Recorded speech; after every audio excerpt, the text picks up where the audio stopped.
Bom dia para a Irmandade. Que bom estar com todos vocês hoje aqui. E agradecimento especial. A mala de garupa é um presente de seu Pedro. Obrigado, seu Pedro. Faz anos que carrega comigo. Irmãos, a gente está reunido hoje aqui para celebrar uma festa. A Santa Ceia do Senhor é uma festa. E para que isso ocorra, eu quero contar para vocês como funciona uma festança. Acompanhem, prestem atenção, em 5 minutos a gente segue. Disse o poeta certa feita: o tacho de água fervendo, por gentileza se assentem-se, indica que vai ter carneação. Aí a peonada aparta a criação, prepara a maneira e a faca, crava bem fundo as estacas para modo de firmar o retoço.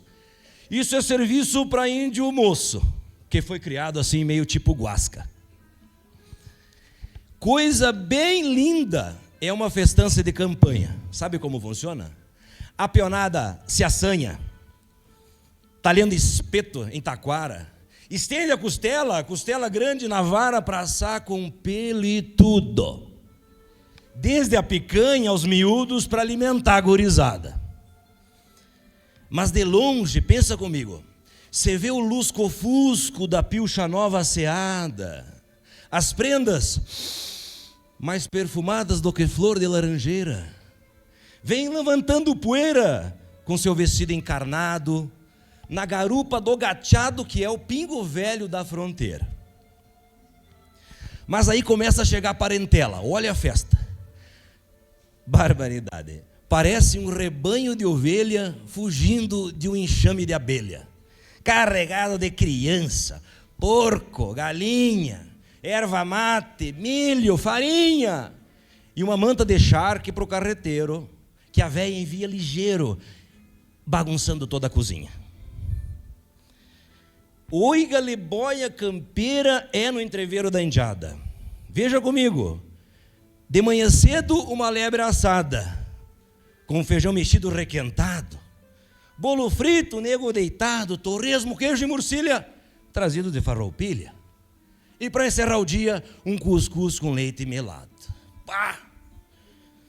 Mas depois de tudo isso, o bucho bem chinchado, aí começa a se presentear. Olha o presente: uma xerenga propiar, um vestido novo para as prendas, e uns 30 metros de fazenda, que é para a sogra se entreter, e o sogro deixar de ter de comprar bombacha nas vendas por aí. Depois de tudo isso, começa o fandango, nem se fala. O cuera sacode o pala desde a primeira vaneira, e você vai a noite inteira gastando o taco da bota, fazendo a prenda dar mais volta que parteira de fronteira. Mas o que estão festejando? Dizem ser o aniversário de um taura legendário que há muito tempo passado na cruz foi crucificado e verteu um sangue inocente em favor de tanta gente que ainda vive em pecado. Jesus nos deixou o maior exemplo da verdadeira festança, onde a vida e a esperança passam de mão em mão. É o cálice da comunhão, é o pão que traz alegria e cura, aliança santa, pura, com a sua ressurreição. Para encerrar, gostaria de dizer somente isto: celebrai com júbilo ao Senhor, vós todos os moradores da terra, servi ao Senhor com alegria, apresentai-vos a Ele com cânticos, sabeis que o Senhor é bom, eterna é a sua bondade, o Senhor, a sua fidelidade, ela dura de geração em geração. Deus seja louvado. Aleluia, glória a Deus. Convido os irmãos a se colocar em pés, em nome de Jesus. Vamos continuar adorando esse Deus maravilhoso, amém? Declarando que o nosso Deus é mais, amém? Glória a Deus.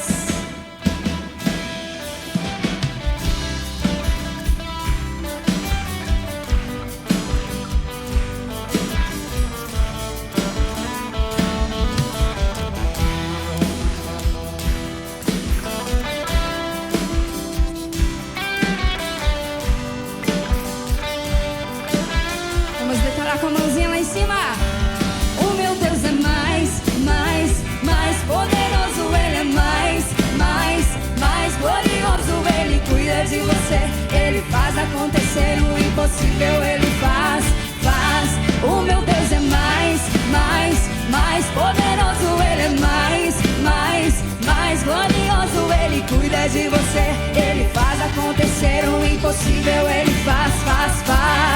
E quando o homem diz não dá, ele diz eu vou entrar com providência na tua vida.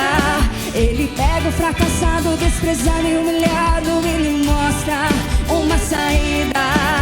Coloca lá no alto para todo mundo ver. Ele te exalta, vale a pena você crer. E na hora certa o milagre ele faz. Deus não se compara porque ele é muito mais. O meu Deus é mais poderoso. Ele é mais glorioso. Ele cuida de você, ele faz acontecer o impossível, ele faz. O meu Deus é mais poderoso. Ele é mais glorioso. Ele cuida de você, ele faz acontecer o impossível.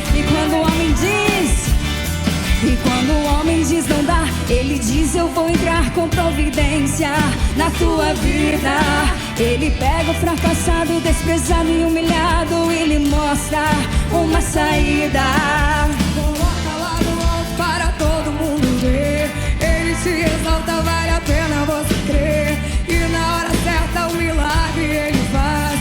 Deus não se compara porque ele é muito aleluia. O meu Deus é mais poderoso. Ele é mais glorioso. Ele cuida de você, ele faz acontecer o impossível, ele faz. O meu Deus é mais poderoso. Ele é mais glorioso. Ele cuida de você, ele faz acontecer o impossível, ele faz.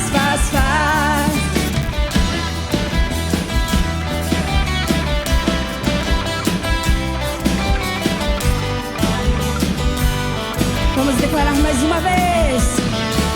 O meu Deus é mais poderoso. Ele é mais glorioso. Ele cuida de você, ele faz acontecer o impossível, ele faz. O meu Deus é mais poderoso. Ele é mais glorioso. Ele cuida de você, ele faz acontecer o impossível, ele faz.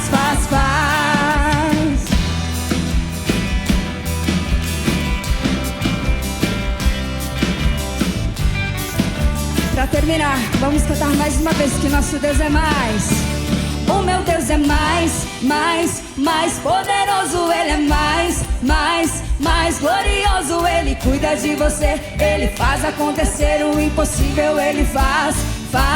O meu Deus é mais poderoso. Ele é mais grande. Ele cuida de você, ele faz acontecer o impossível, ele faz. Aleluia! Aplauda esse Deus.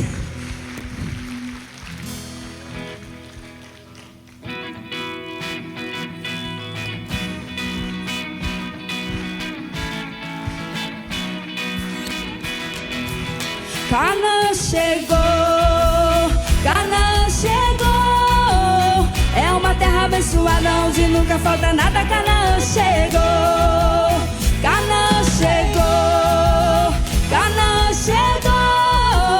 É uma terra abençoada. Vamos declarar mais uma vez. Canaã chegou.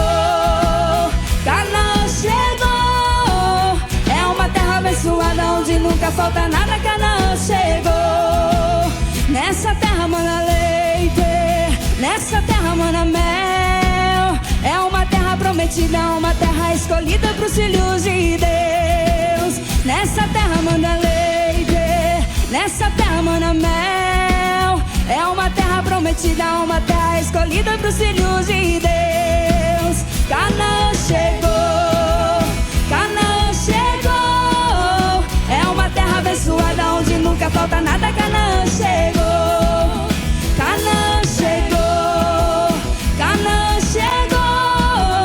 É uma terra abençoada onde nunca falta nada. Canaã chegou. 80 litros de leite dá uma vaca em Canaã. Isso não é exagero, pois aqui o fazendeiro se chama Jeová Jiré. 80 litros de leite dá uma vaca em Canaã. Isso não é exagero, pois aqui o fazendeiro se chama Jeová Jiré.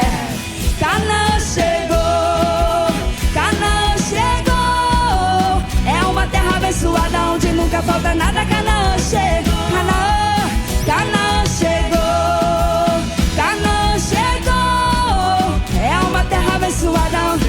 Vamos declarar que nessa terra manda leite, nessa terra manda leite, nessa terra manda mel. É uma terra prometida, uma terra escolhida para os filhos de Deus. Nessa terra manda leite, nessa terra manda mel. É uma terra prometida, uma terra escolhida para os filhos de Deus. Porque Canaã chegou, Canaã chegou. É uma terra abençoada onde nunca falta nada. Canaã chegou, Canaã chegou, Canaã chegou. É uma terra abençoada onde nunca falta nada. Canaã chegou. 80 litros de leite dá uma vaca em Canaã. Isso não é exagero, pois aqui o fazendeiro se chama Jeová Jiré. 80 litros de leite dá uma vaca em Canaã. Isso não é exagero, pois aqui o fazendeiro se chama Jeová Jiré. Canaã chegou, Canaã chegou. É uma terra abençoada onde nunca falta nada. Canaã chegou, Canaã chegou, Canaã chegou. É uma terra abençoada onde nunca falta nada. Canaã chegou. Aleluia, glória a Deus. Aplauda ao Senhor e vamos receber o nosso pastor, amém? Glória a Deus.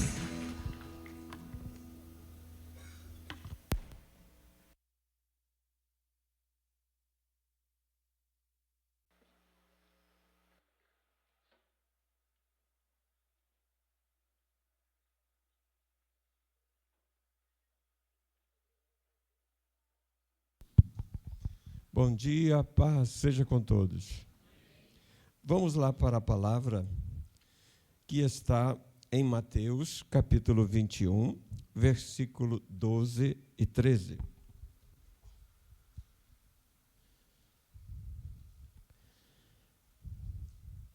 Diz assim: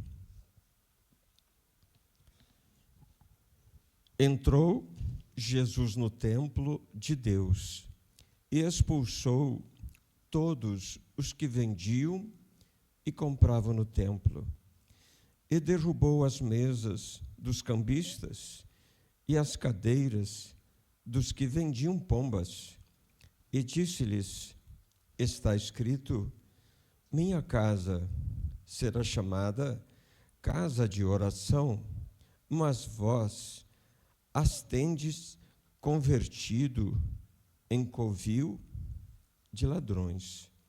Feche os teus olhos, peça para o Senhor falar o teu coração. Senhor Deus e Pai, te agradecemos por tua presença. Espírito Santo, não temos dúvida do teu falar. E queremos que o Senhor nos fale. Nos ajuda a aguentar a tua palavra. Vai transformando o nosso coração, nossa vida. Que a tua misericórdia não seja retirada de nós. E que nesta manhã a tua palavra seja forte ao nosso coração. E nós te adoramos, Jesus. Pode sentar, ocupa o teu lugar. Temos um título: fique indignado, mas seja o exemplo.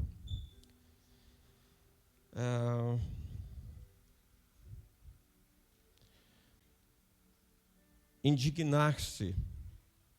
Busquei lá no Google o que precisa, o que é.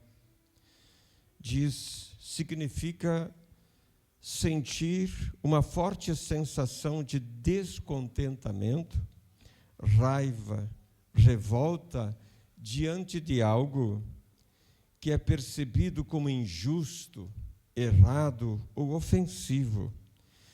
É uma reação emocional intensa que ocorre quando alguém se depara com situações que violam seus valores e princípios. Aqui é um dos momentos em que Jesus ficou indignado quando ele entrou no templo e lá tinha pessoas interesseiras. Quem sabe ele buscou alguém que estivesse orando, adorando a Deus, e não encontrou.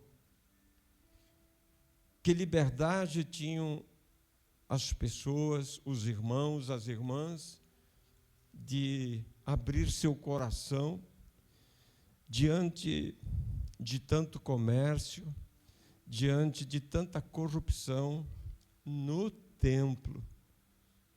E Jesus, ele procura corrigir aquela situação. E ele, como ser humano, no momento, ele ficou brabo mesmo. Ficou brabo, cara feia. Aqui até ele está bonito. A gente tem ideia de Jesus meigo, né? Mas, cara, ele ficou muito indignado. E aí eu quero trabalhar na mensagem de hoje sobre isto. E correção. Eu diria que muitas vezes Deus corrigiu o seu povo, Israel, através de outras nações, porque não obedecia. Então Deus levantava situações para que Israel se antenasse e voltasse a buscar a Deus de coração. Olhamos e fizemos pregações maravilhosas sobre quando Davi, ele enfrenta Golias, e quantas pregações emotivas, quando a gente olha a fé daquele moço, e a gente se encaixa querendo ser o Davi de hoje.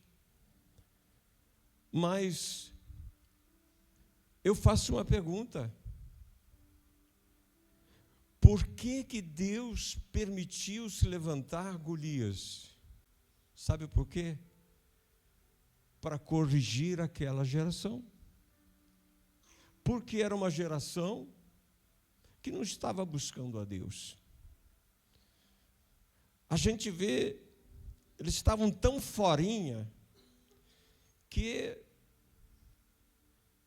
não tinha soldados capazes para encarar o Golias. Soldados adestrados com aquela posição, aquele caráter, aquela força interior para defender a sua nação. O que estava acontecendo? Estavam todos com medo. Então Deus permite que Golias se levante para corrigir aquela nação, para corrigir o seu povo. Lutamos tanto para levar o Brasil num patamar diferente do que está. Mas falhamos. Opinião minha, não seria Deus ter permitido esse governo se levantar para corrigir a igreja? Porque Deus permitiu Golias. Não era para passar por aquela situação, mas se o seu povo não estava vivendo da forma como Deus queria, assim como o pessoal aqui no templo, os responsáveis, escribas, fariseus, os sacerdotes, todo o sistema corrompido. Deus tinha que fazer uma correção. Tinha que fazer uma correção. Será que a igreja no Brasil era tudo isso que a gente imaginava? Ou era só um superficial, só interesses? Eu fico imaginando quantas reuniões em Brasília que foram feitas. Mas assim mesmo Deus permitiu. Então, temos que olhar de outra forma, porque vemos a igreja agora, parece que orações são mais fervorosas. Então, ficamos apercebidos. Hoje é Santa Ceia. É uma palavra mais feijão, uma palavra mais dura. E Deus corrige a igreja e permite se levantar situações adversas daquilo que eu quero, para me corrigir, para me chamar atenção, para me colocar no meu devido lugar. Então, por que se levantaram tantos corruptos na nossa nação? A igreja não tem parte nisso. Por que se levantou tantas situações que a gente não gostaria de passar? Mas a igreja desempenhou seu papel. A igreja ficou no seu devido lugar, ou buscou seus interesses. Vamos citar alguns exemplos aqui. A gente vê na nossa nação, o Brasil, você já se perguntou por que há um crescimento meteórico de escândalos, tanto na sociedade como na igreja? É igual. Como é a igreja do Brasil? Deus olha para o Brasil. Como é a igreja no Brasil? É aquela glória? É aquilo tudo? O crente não é mais crente. O evangélico não é mais evangélico. É tudo uma questão de status. É uma questão de convencimento e não mais de convertido. Isto é, não tem mais importância a atuação do Espírito Santo. O que vale é a estratégia. O que vale é o convencimento. O que vale é a glória. Quem sabe das denominações.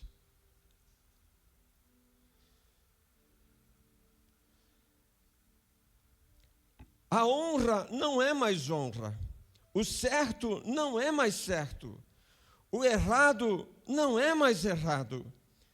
A fé não é mais fé. É só um pensamento positivo. A salvação não é mais salvação. Isto é, não há mais necessidade de arrependimento de pecado. Parece que a salvação é você não ter mais problema e você se dar bem. O evangelho não é mais evangelho de poder, de arrependimento, de temor a Deus ou medo de ir para o inferno.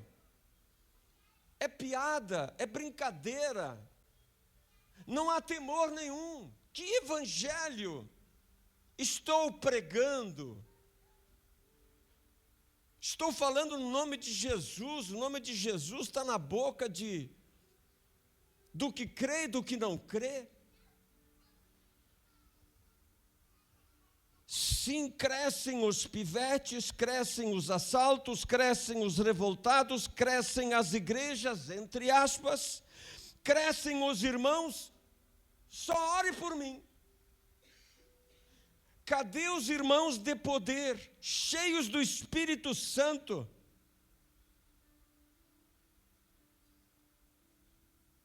Os irmãos crescem, fracos, raquíticos. Ora por mim. Aquela unção, aquela mensagem de poder, ficar em Jerusalém, até que do alto sejais revestidos de poder.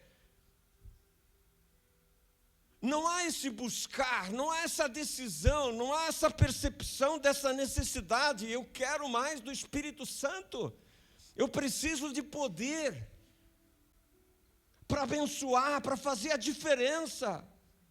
Eu não posso ir de peito aberto, porque a nossa luta não é contra carne e sangue, mas contra as potestades espirituais. Então, eu preciso estar investido do sobrenatural na minha vida.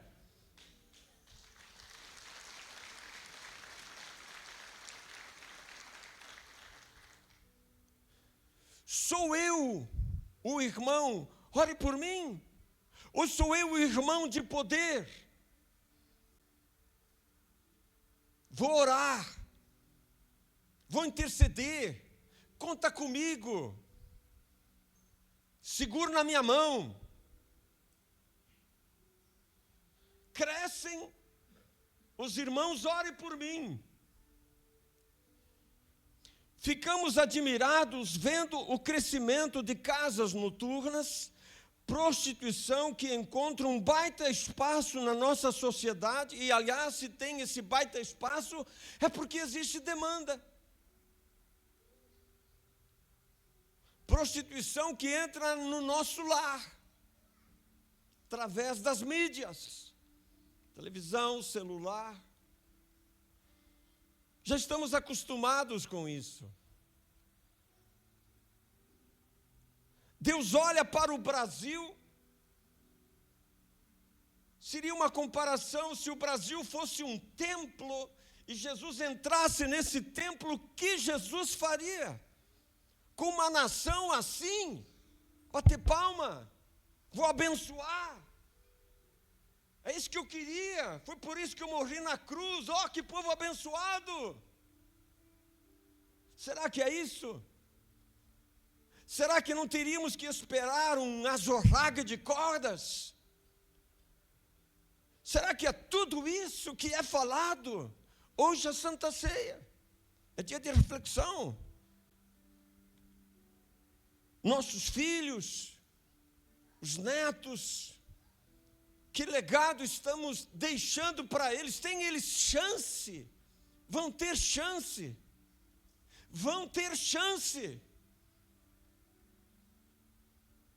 Deus permitiu certas coisas no nosso país. Será que não há uma correção para a gente mudar o foco?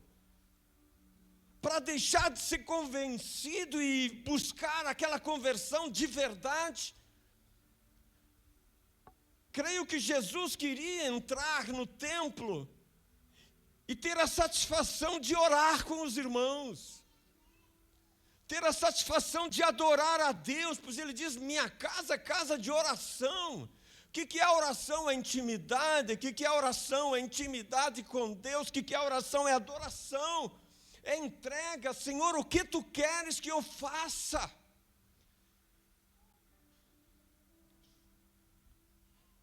Então, talvez seria mais interessante não usar nem a palavra crente, nem a palavra evangélico. Talvez eu usasse a palavra cristão ou salvo. Mas será que isto mudaria alguma coisa? Não enquanto a igreja se veste de corrupção em vez de incorrupção. E não dá para negar o que a gente está vendo. Não dá para negar. Que legal se Jesus pudesse entrar no templo e encontrasse lá pessoas com os joelhinhos dobrados, buscando a Deus. Parece que a oração é a última coisa que a gente vê na igreja. Parece que não há interesse em orar. Não há interesse em fazer a vontade de Deus. O que tu queres que eu faça, Senhor? Cada um busca os seus interesses, o seu bem-estar. E parece que assim é o Brasil.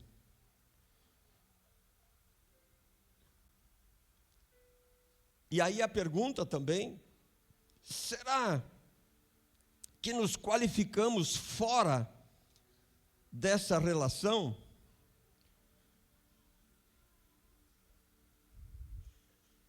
Aqui na rua tem uma casa se levantou uma casa de trabalhos. Na nossa rua tinha uma igreja lá, entrou mais uma casa de trabalhos. A gente fala macumbeiro, umbanda. É uma religião? É uma religião.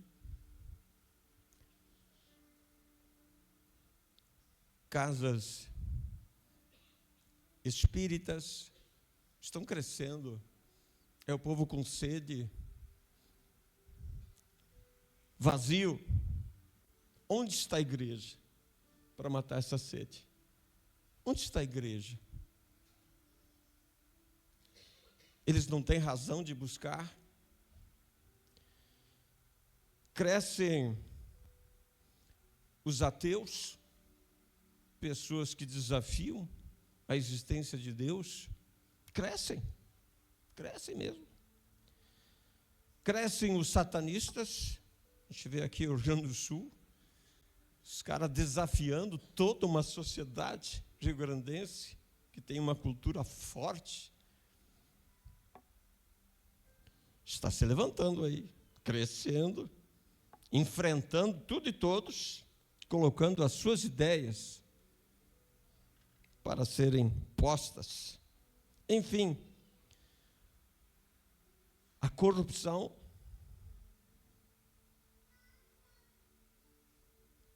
não é só na sociedade, na igreja, porque crescem os irmãos, ore por mim. Eu só quero resolver o meu problema. Eu só quero o vinde a mim de Jesus. Não querem tomar sobre vós o meu jugo, que é mais cômodo, né? Como estão as minhas mensagens? Como é a mensagem do pregador?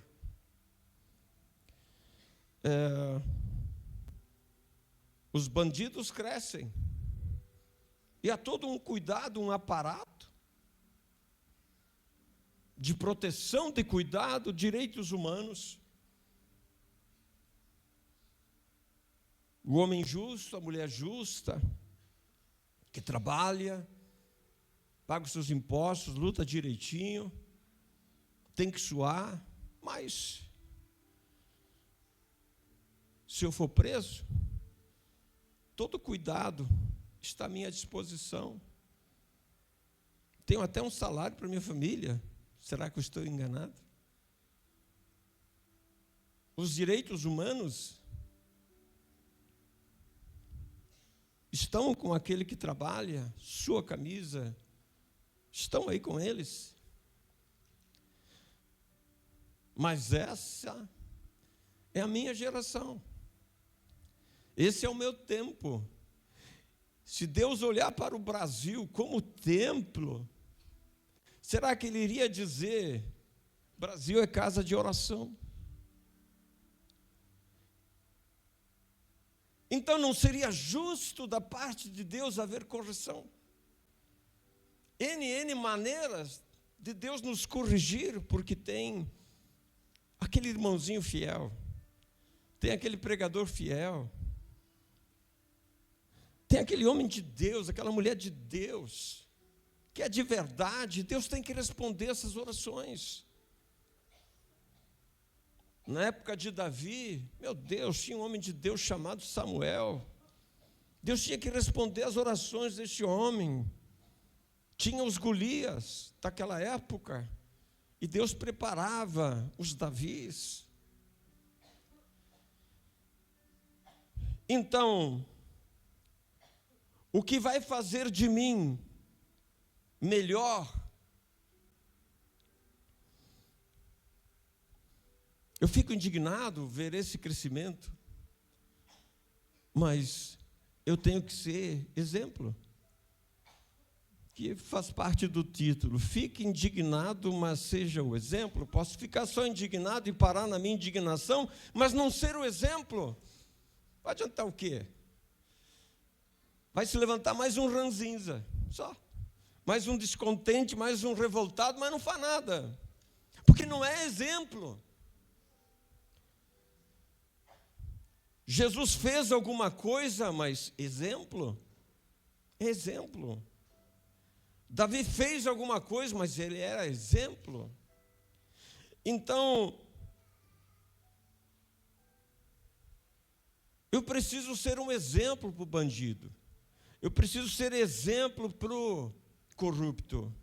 Eu preciso ser um exemplo para o satanista. Eu preciso ser um exemplo para o espírita. Eu preciso ser um exemplo para o macumbeiro. Porque talvez eles sejam melhores do que eu. Todo esse pessoal no templo aqui se achava. Mas, no entanto, parece que os romanos eram melhores do que ele. Em vez de o povo escolhido, o povo abençoado, o povo frutífero, o povo com a promessa de Deus, estavam sendo subjugados. Tinha alguém por cima da cabeça deles. Eles não mereciam. Então Deus tem o direito de corrigir. Quem ama, corrige. Então muitas coisas nós enfrentamos, seja na nossa vida particular. Muitas vezes Deus quebra a nossa patinha, porque não estamos de acordo. Aí quem sabe Deus permite um acidente, permite uma enfermidade, permite alguma coisa que a gente não gosta. Mas se isso vai nos ajudar a nos corrigir, amém. Melhor é ir com um olho para o céu. Melhor é ir para o céu maneta, sem uma perna, do que todo o corpo ir para o inferno. Cadê as mensagens de temor? Ao contrário, é motivo de piada. Por quê? Por causa do mau testemunho do corrupto, do bandido, não da igreja. O mundo está com sede, o mundo está vivendo uma geração que não tem norte, não tem rumo. Por quê? É a igreja que vai dar esse rumo. É a igreja que dá esse exemplo, que diz a palavra de Deus. E as portas do inferno não prevalecem contra o que? Contra a igreja. Hoje é dia de reflexão.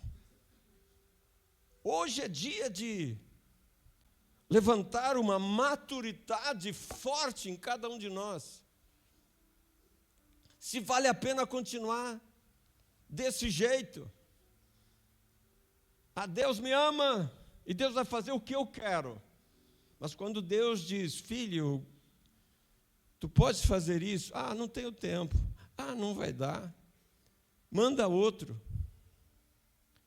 O que Deus vai fazer com uma igreja assim? Então, como as coisas vão mudar? Como eu serei melhor?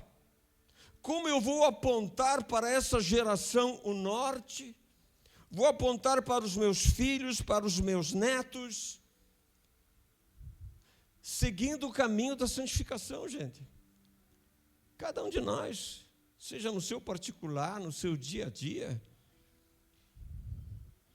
Se você é de Deus, de verdade, se você não é aquele que só pensa, ora por mim. Se você começar a pensar Eu preciso do sobrenatural de Deus na minha vida, porque senão não tem como o que fazer. Humanamente, tem muito o que fazer.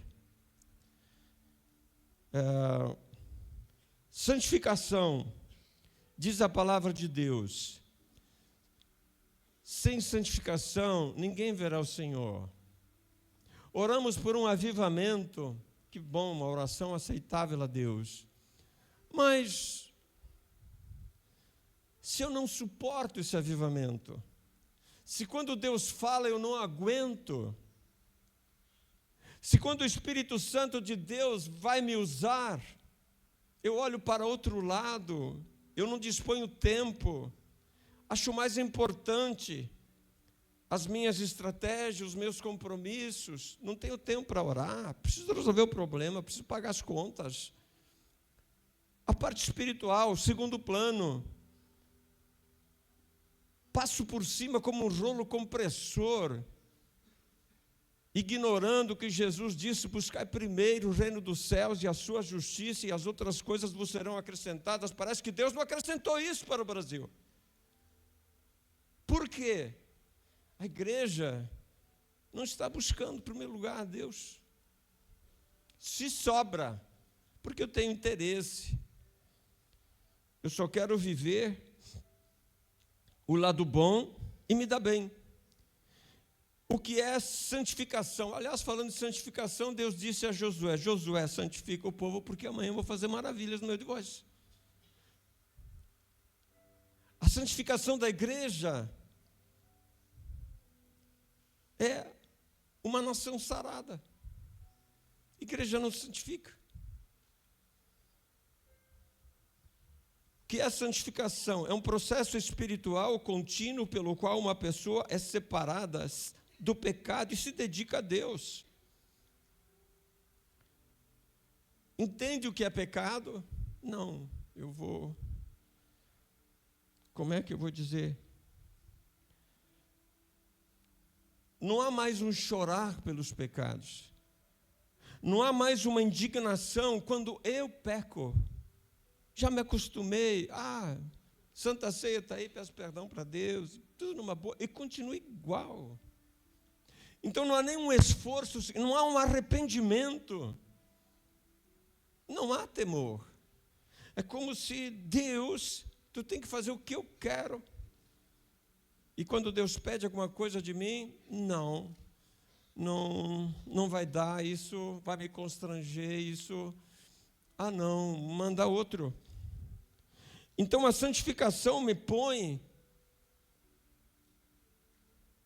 de uma certa maneira, prostrado, humilhado, aos pés de Jesus. Vou finalizar com 2 perguntas e um versículo. É verdade o que diz a Bíblia, que o meu corpo é templo do Espírito Santo? Uma pergunta. Outra pergunta. Tenho eu me indignado com os meus pecados ou só tenho me revoltado com os pecados dos outros? Sabe aquela história de olhar só o rabo dos outros? Só ele está aprontando, eu não apronto. Só ele é pecador, eu não.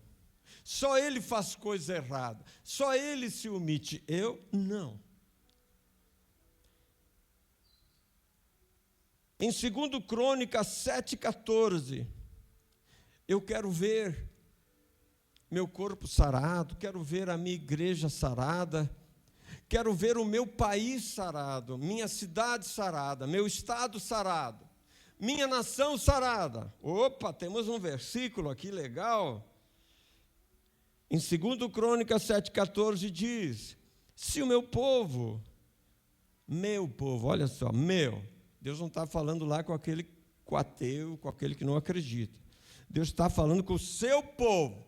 Veja a importância do povo de Deus numa nação. A importância. Se o meu povo que se chama pelo meu nome, de novo, meu. A igreja é propriedade exclusiva de Deus, não de uma denominação. A igreja de Cristo. Que bacana quando a igreja de Bento Gonçalves, fisicamente as denominações se uniram e foram, na época da pandemia, lá na UPA. Essa era a igreja de Cristo. O milagre que Deus fez naquela UPA. Igreja unida. Pessoas saíram saradas. Mas não era a denominação. Era a igreja de Cristo. Se o meu povo, que se chama pelo meu nome, olha só a responsabilidade. Eu digo que eu sou de Jesus, que eu sou de Deus. Uma coisa é você dizer. Agora, uma outra coisa é Deus dizer isso de você. Se o meu povo, que se chama pelo meu nome, se humilhar, orar e buscar a minha face, e se converter, não é se convencer, dos seus maus caminhos. Opa, Deus está falando com o macumbeiro, Deus está falando com o satanista, Deus está falando com o ateu, Deus está falando com o bandido. Não, Deus está falando comigo. A conversa tete a tete. Jesus não foi fazer um azorrague de corda nas noites noturnas. Ele foi fazer na igreja, foi fazer no templo. Porque era eles que diziam que eram de Deus. Então, eu ouvirei dos céus, perdoarei os seus pecados. Opa! Deus não está falando com os outros lá fora, Deus está falando comigo. Você quer ver o teu filho na presença de Deus? Você quer ver os teus familiares transformados, convertidos? Como você está vivendo? Você está pagando preço? Como é a tua vida? Quem é você? Na multidão? No silêncio? Onde ninguém te vê? Quem é você? Na igreja? Quem é você? Na multidão ou sozinho? E olha que bacana agora, nós gostamos disso. Além do perdão, Deus vê a necessidade. Quando acontece isso, Deus diz: e sararei a sua terra.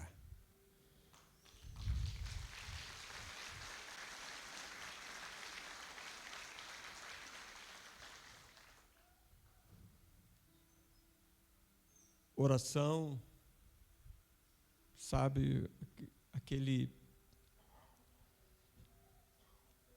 Não é eu me mostrar para Deus. Não é dizer: Deus, eu jejuo, eu oro, eu faço isso, Senhor, o Senhor tem que me ouvir. Não. É se humilhar. E quando você se humilha, você vai ver. Você nem vai se lembrar dos pecados do teu irmão, porque não vai sobrar tempo. Quando tu olhar para os teus pecados, tu vai dizer: Senhor, tem misericórdia de mim. Feliz aquele que não se mete na vida dos outros. Feliz daquele que se preocupa diante de Deus, sabe? Te preocupe com os teus pecados, fique indignado com você mesmo. Senhor, o apóstolo Paulo dizia: Senhor, eu sou um dos principais. Ele reconhecia a sua vergonha, o seu pecado. E olha que era o apóstolo Paulo. Então, quero ver minha família sarada. Algumas coisas tem que... Quero que Deus me escute, alguma coisa tem que... Quero ver minha cidade abençoada. Estamos lutando para colocar homens e mulheres de Deus lá em cima, mas não vai adiantar nada se não houver essa conscientização da igreja, porque colocar pessoas que seguem a nossa linha É uma bênção, com certeza, mas não é suficiente. Não é suficiente. Se a igreja orasse. O maior perseguidor da igreja se converteu. Será que Deus não tem poder de converter certas pessoas que estão lá em cima e que são perseguidores? São ateístas? Meu Deus. Então Jesus, ele tem o direito de ficar indignado, de nos corrigir, e nós cabe nos humilhar, querido. Nós cabe dizer: Deus, tu tens razão. O bandido, ele se levantou da nossa sociedade. O pivete se levantou da nossa sociedade. O corrupto se levantou da nossa sociedade. O satanista, o ateu, da nossa sociedade. Então, eu quero que Deus sare a minha terra. Primeira terra sou eu, em particular, como templo do Espírito Santo de Deus. Depois vai seguir normal. Segue-se o normal. Mas por enquanto, cabe a mim chorar os meus pecados, cabe a mim. Se eu estivesse no templo, estaria eu na corrupção desses sacerdotes? Ou Jesus me encontraria lá, adorando a Deus no templo, orando? Uma coisa que me chama a atenção é aquela mulher que foi no templo e Jesus olhou, ele viu aquela mulher dando a sua oferta maior, tudo que ela tinha. Como que aquela mulher, no meio de uma corrupção religiosa, conseguia adorar a Deus com a sua oferta? Que uma coisa é você ter um ambiente que tudo te proporciona, mas quando é tudo contrário, mas lá tem alguém que faz questão de fazer o que é certo, faz questão de fazer as coisas para Deus, não com segundas intenções. Então, essa reflexão nesta manhã, queridos, temos que orar, sim. Vamos ter eleições, orar para que subam homens de Deus de verdade, sim. Mas se eu não chorar os meus pecados, se a igreja se omite com respeito à oração, temor a Deus, por que não dizer medo do inferno? Todo mundo acha que vai para o céu. Todo mundo vai para o céu. Deus é amor. Será que é isso que o Evangelho fala? Não. Então, o pregador tem que levantar uma palavra que condiz com o Evangelho. Eu, como pregador, o que eu prego? Levanto o temor.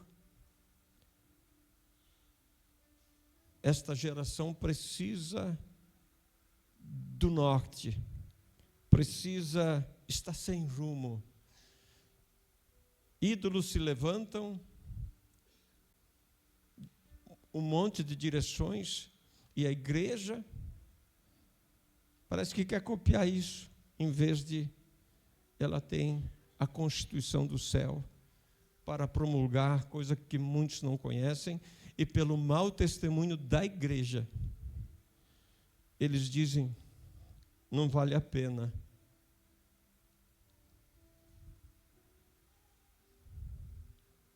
Como está o meu testemunho? Como está o teu testemunho?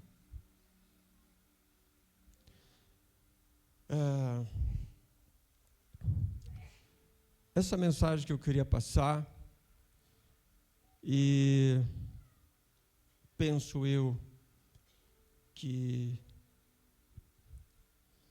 eu prefiro me enquadrar naqueles que vão para o chão, que vão para a oração, que se humilha, e como o apóstolo Paulo, eu sou um dos principais, do que ficar olhando para os outros. Então, você tem participado das orações da igreja? Irmãos, você tem participado? Você dá valor para isso? Não precisa? Nós temos quarta-feira especialmente para a oração da igreja. E é o culto mais... Ia falar insignificante, não, estou errado. É o culto que menos gente tem. Eu aprendi desde pequenininho, na minha conversão, tu quer conhecer uma igreja, vai no culto de oração. Vai no culto de oração. Quem é o principal culpado? O pregador. Também. Eu preciso chorar os meus pecados como pregador, como responsável pela igreja. Eu preciso chorar os meus pecados. Preciso ter vergonha. Por que não tem irmãos orando na igreja? Por que os irmãos não se interessam? Tem que viver na igreja? Concordo com aqueles que têm faculdade, trabalho, têm compromisso, mas tem muitos que não, estou nem aí. Que Deus tenha misericórdia de mim e que Deus tenha misericórdia de você. Porque enquanto Jesus faz um azorraque de cordas, tem chance. Tem chance de se levantar o verdadeiro adorador, tem chance de se levantar aquele que quer fazer a vontade de Deus, que diz, me usa, Senhor. Que se a minha vida seja para ganhar uma alma, já valeu a pena, sabe? Aquele sentimento, aquele fervor de fazer o que é certo, de fazer o que é justo, é por isso.